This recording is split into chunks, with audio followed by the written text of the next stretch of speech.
आई हा फक्त एक शब्द नाही, ती एक भावना आहे. ती जन्मापासून शेवटपर्यंत आपल्या सोबत असते. जगात जर कोणीतरी आपल्यावर निस्वार्थ प्रेम करत असेल तर ती म्हणजे आपली आई. लहानपणी आपण पडतो, रडतो, पण आई आपल्याला उचलते, मिठी मारते आणि म्हणते काही झालं तर नाही ना बा. आपल्याला भूक लागली तर ती स्वतः उपाशी राहून आपल्याला खाऊ घालते.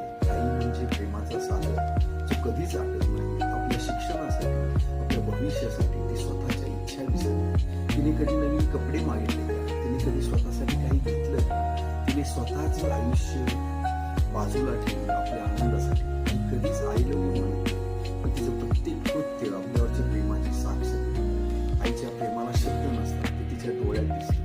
आपण आजारी पडलो तर ती रात्रभर जागते. आपण अपयशी झालो तर सगळे दूर जातात, पण आई आपल्याला पुन्हा उभं करते. ती म्हणते तू करू शकतोस, मला तुझ्यावर विश्वास आहे. तो विश्वास आपल्याला जग जिंकण्याची ताकद देतो. आज आपण मोठे झालो, यश मिळवलं, पण कधी विचार केला का आपल्या यशामागे कोण आहे? ती म्हणजे आपली आई.